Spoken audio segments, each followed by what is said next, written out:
নমস্কার বন্ধুরা, চলে এলাম আজকে আবার টেস্টি টিপস ফুড চ্যানেলে। তো আপনাদের সামনে আবার একটা রেসিপি নিয়ে। তো আজকে আমি লাড্ডু বানাবো। তো লাড্ডুটা অবশ্য সুজির বানাবো। তো একদম মুখরোচক স্বাদের লাড্ডু, যাতে বাচ্চা থেকে বড় সবারই খেতে ভালো লাগবে। এমনকি উপোসের দিনও সুজি শুধু না খেয়ে তো এইভাবে লাড্ডু বানিয়েও খাওয়া যেতে পারে।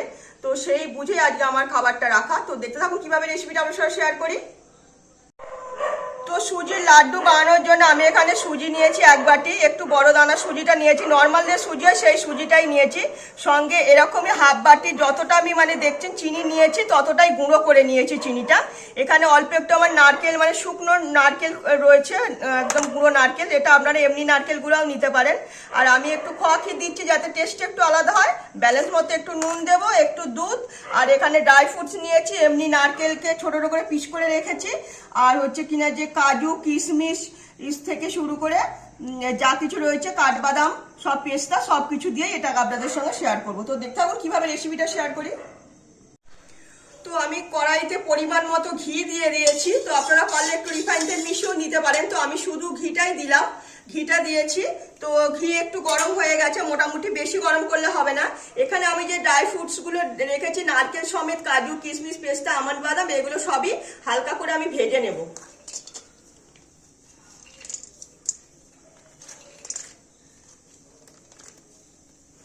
পেস্তাটা একটু পরে দেবো, এখন দিলে পেস্তার কালারটা চেঞ্জ হয়ে যাবে, তাই পেস্তাটা একটু পরে দেবো। আগে এইটা হাফের বেশি ভাজা হয়ে গেলে তারপরে পেস্তাটা এর সঙ্গে আমি মিশিয়ে নেব। এইভাবে ধিমি আছে আমি একটু ভেজে নেব, যাতে বেশ মুচমুচে হয় এই এগুলো খাবারটা। তো তার জন্য আমি একটু ভেজে নিচ্ছি, তো খেতেও ভালো লাগবে। হাফের বেশি ভাজা হয়ে গেছে, নামানোর আগের মুহূর্তে আমি এই পেস্তাটা এর সঙ্গে দিয়ে দেবো। পেস্তা কিন্তু আগে দিলে পরে পেস্তার কালার চেঞ্জ হয়ে যাবে, তো তাহলে খাবারটা দেখতে ভালো লাগবে না, কালারফুলটা থাকবে না। তো এখন আমি পেস্তাটা দিয়ে এবার আমি নামিয়ে নেব। দেখতেই পাচ্ছেন কালারটা পুরো এসে গেছে। তো আমি এবার এইটাই কড়াই থেকে তুলে নেব। তো যা ঘি ছিল তার মধ্যে আরেকটু আমি ঘি দিয়েছি, একটু ঘি বেশি লাগে এর মধ্যে। অল্প তিনটে এলাচকে একটু হাফ পিষে দিলাম। তো এখন ঘিয়ের মধ্যে এলাচটা দিলে পরে তো ঘিয়ের সঙ্গে টেস্টটা মিশে যাবে, তো সেই জন্যই দিয়ে দিলাম। এবার আমি এই যে সুজিটা যে রেখেছি, সুজিটা এর মধ্যে ঢেলে দেব। সুজিটা হালকা করে একটু ভাজা করে নেব সবার ফার্স্ট। একটু হালকা কালারটা চেঞ্জ হবে, সাদাই থাকবে, তো একটু হালকা কালারটা চেঞ্জ করে নেবো যাতে সুজির কাঁচা ভাবটা না থাকে। এই বুঝে আমি সুজিটাকে হালকা আঁচেই ভাজতে থাকবো আস্তে আস্তে করে। তো অনেকটাই আমি সুজিটা ভেজে নিয়েছি। এবার এখানে এই যে গুঁড়ানো যে নারকেলটা ছিল, তো সেইটা আমি এর মধ্যে এখন ছেড়ে দিলাম। নারকেলটা এর সঙ্গে একটু ভাজা করে নেব সুজির সঙ্গে। তো আপনারা পারলে এমনি নারকেল যদি বাড়িতে থাকে সেটাও করে দিতে পারেন, কুড়িয়ে দিতে পারেন। তো আমার কাছে এমনি নারকেল ছিল না, তাই আমি এই গুঁড়ো নারকেলটাই দিলাম। তো তাতেও কোনো অসুবিধা হবে না। একদম সুজিটা পুরো ঘি দিয়ে আমি ভেজে নিয়েছি, কিন্তু কালারটা চেঞ্জ করবো না, ভাজা হবে, তবে কালারটা এরকম সাদাই থাকবে। তো সেই বুঝেই আমায় আঁচটা দিয়ে ভাজতে হবে।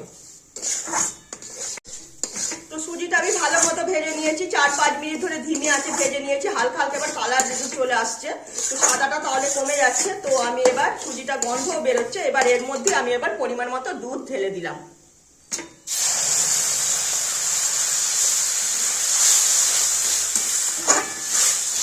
দুধ দিয়ে দিয়েছি, যেহেতু মিষ্টি খাবার, তো ব্যালেন্স মতো একটু নুন দিতেই হবে। নুন না দিলে না খাবার ঠিকঠাক আসে না, আমি মনে করি। তো একটু নুন দিলে খাবারটা খেতে ভালো লাগে।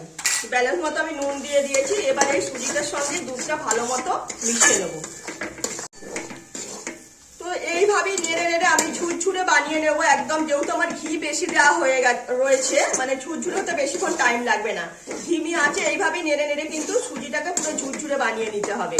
তো এখন কিন্তু আমি চিনিটা দেবো না, চিনিটা আমি এখন দিলে পরে এর মধ্যে জল কেটে যাবে। তো তার জন্য চিনি কিন্তু এখন মেশাবো না, চিনি একটু ঠান্ডা হলে মেশাবো। তো এখন তাই চিনি দিচ্ছি না, এইভাবেই নাড়াচাড়া করতে থাকবো। তো এখন আমি এর মধ্যে অল্প করে একটু গোলাপ জল মিশিয়ে দেব, তাহলে খাবারের টেস্টটা বেশি ভালো লাগবে খেতে। 2-3 ফোঁটা গোলাপ জল দিয়ে দিলাম। তো এটা আপনারা নাও দিতে পারেন। তো গোলাপ জল দিলে একটা টেস্ট একটা অন্য রকম আসবে লাড্ডুটা, তো তার জন্য আমি দিলাম। আর যতটুকু এলাচের গুঁড়ো আছে সেই এলাচের গুঁড়োটাও আমি পুরো এর মধ্যে দিয়ে দেবো। যেহেতু পরে আর আমি এলাচ গুঁড়োটা দিতে পারবো না, তখন যখন চিনিটা মেশাবো তো এখনই আমি এলাচ গুঁড়োটা মিশিয়ে দিলাম, তাহলে পুরোটার সঙ্গে একদম মিশে যাবে। তো দেখতেই পাচ্ছেন একদম আস্তে আস্তে ঝুরঝুরে হয়ে যাচ্ছে। তো একদম এইভাবেই ঝুরঝুরে বানিয়ে নিতে হবে, নিজে নিজেই ঝুরঝুরে হয়ে যাবে। নাড়তে থাকলে ঘি যদি ঠিকঠাক থাকে না, নাড়তে থাকলে এমনি ঝুরঝুরে হয়ে যাবে। তো ধিমি আছে এইভাবেই নাড়তে হবে, এইভাবেই নেড়ে আমি একদম ঝুরঝুরে তৈরি করে নেবো। তো দেখতেই পাচ্ছেন পুরো একদম ঝুরঝুরে তৈরি হয়ে গেছে, পুরো একদম মানে রেডি হয়ে গেছে। এটাই আমি এবার কড়াই থেকে নামিয়ে নেব, নামিয়ে নিয়ে ঠান্ডা করে নেব। একটু ঠান্ডা করে নিতে হবে, নইলে এর মধ্যে চিনি দিলে পরে কিন্তু জল কেটে যাবে। তো একটু ঠান্ডা করে তারপরে আমি এর মধ্যে চিনি মেশাবো। তো এখন আমি এটাই নামিয়ে নিয়ে ঠান্ডা করে নেব। তো দেখতেই পাচ্ছেন সুজিটা আমার কতটা ঝুরঝুরে, হাতে পুরো একদম মানে ঘি ভর্তি হয়ে রয়েছে। তো এরকমই কিন্তু বানাতে হবে, যাতে সুজিও নরম হবে কিন্তু এরকম ঝুরঝুরে হয়ে যাবে, একদম পুরো ঝুরঝুরে হয়ে গেছে। এবার এর মধ্যে আমি এবার ঠান্ডাও হয়ে গেছে, মোটামুটি অল্প একটু উষ্ণ গরম আছে, তো এতে কিছু হবে না। তো এর মধ্যে আমি এবার পরিমাণ মতো গুঁড়ো করা চিনি মিশিয়ে দেবো। আপনারা চিনির পরিমাণটা একটু দেখে নেবেন, তো আমিও একটু দেখেই নেব, দেখে নিয়ে মেশাবো। তো আমি মনে করি খুব বেশি মানে মিষ্টি ভালো না, হালকা মিষ্টি খাবারটা খেতে বেশি ভালো লাগবে। তো আমি সেই বুঝেই মিষ্টিটা মেশাচ্ছি, বেশি মিষ্টি করব না, হালকা মিষ্টিটা থাকবে, তো সেই বুঝেই মিশিয়ে নেব। তো দেখতেই পাচ্ছেন আমার এই বাটিটার এরকম পর্যন্ত চিনি ছিল, তো বেশি চিনি কিন্তু লাগলো না। তো হাফ মতো লেগেছে, আর হাফ লাগেনি। তো এবার চিনি দিয়েছে, আবার ডেলা হয়ে আসছে। তো এর মধ্যে এখানে আমি যে খোয়াটা রেখেছি খোয়াটা মিশিয়ে দেব, খোয়াটা মিশিয়ে দিলাম। আর এই যে এখানে ড্রাই ফ্রুটসটা ভেজে রেখেছি সেটাও মিশিয়ে নেব। ড্রাই ফ্রুটসটা ভেজে দিলে কি হবে, বেশ ক্রাঞ্চি ক্রাঞ্চি ভাবটা আসবে।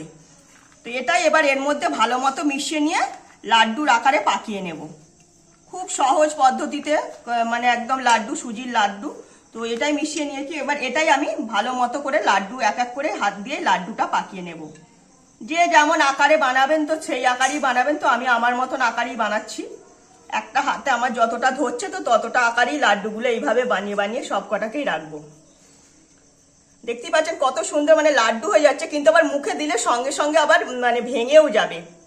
এই যে এইভাবে আমি সব কটা লাড্ডুকেই মানে তৈরি করে নেব। যেহেতু সব ড্রাই ফ্রুটস আমার এর মধ্যে মেশানোই আছে, তো ভেতরেও থাকবে, উপর দিকে বাইরেও বেরিয়ে আসবে। তো সেই বুঝি আমি ড্রাই ফ্রুটসগুলো একদম মানে দিয়েছি, যাতে আর কি কালারফুলও লাগে, খেতেও ভালো হবে, দেখতেও ভালো লাগবে। তো সব দিক থেকেই এইভাবেই আমি সব কটা লাড্ডু আগে তৈরি করে নেব, মিশিয়ে নিয়েছি যেহেতু। এই যে আমার এতগুলো লাড্ডু তৈরি হয়ে গেল।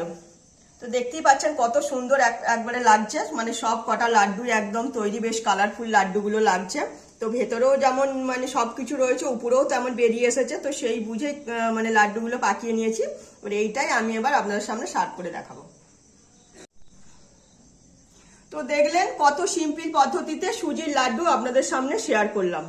একদম মানে ঘিয়ের গন্ধে পুরো মমা করছে সুজির লাড্ডুটা। তো মুখে দিলেই মিলিয়ে যাবে, একটুকু কিন্তু মানে শক্ত ভাব নেই, পুরো একদম নরম লাড্ডু। তো একদম মানে সেই বুঝেই তৈরি করেছি, যাতে মানে এমনি খেতে কিন্তু কোনো কথা হবে না। এই নিয়ে যেমন টেস্ট তো তেমনই সব দিক থেকেই, সবকিছু ড্রাই ফ্রুটস দিয়েছে এই কারণে, যাতে ড্রাই ফ্রুটসটা ভেজে দিলাম এই কারণে, যাতে মুখে যখন লাগবে না, যখন পড়বে ড্রাই ফ্রুটসটা, তখন বেশ হালকা হালকা মুচমুচে লাগবে, তো খাবারটা খেতে বেশি ভালো লাগবে। তো তাই জন্য আমি ড্রাই ফ্রুটসটা ভেজে দিলাম। তো আপনারা এমনি পারলেও এমনিও দিতে পারেন। আর আমি কিন্তু এটা বেশি মিষ্টি দিলাম না, মিষ্টিটা ডেজার উপর নির্ভর করবে। আমি হালকা করে মিষ্টি দিয়ে খাবারটা বানালাম, যাতে মানে একটু খেয়েই যাতে মুখে লাগবে না, হালকা থাকলে মিষ্টিটা অনেকটা খাওয়া যাবে আর খেতে ভালোও লাগবে। তো রেসিপিটা সম্পূর্ণ আমি আমার মতো করে বানালাম। তো নিরামিষের দিন, উপোসের দিন এইভাবে শুধু সুজি না খেয়ে এইভাবে সুজির লাড্ডুটাও বানিয়ে নেওয়া যেতে পারে। আর এটা ফ্রিজে 2-5 দিন আরামসে স্টোর করে রাখতে পারেন, যেহেতু শুধু ঘি দিয়েই আমি সুজিটাকে ভেজেছি। তো তাই নিয়ে তাহলে কোনো কথা হবে না। তো রেসিপিটা অবশ্যই আমার বাড়িতে বানিয়ে দেখবেন। তো ভালো লাগলে লাইক, শেয়ার, কমেন্ট, সাবস্ক্রাইব করুন আমার চ্যানেলটাকে। তো আজকের মতো আমার রেসিপি এখানেই শেষ করলাম। সবাই ভালো থাকবেন।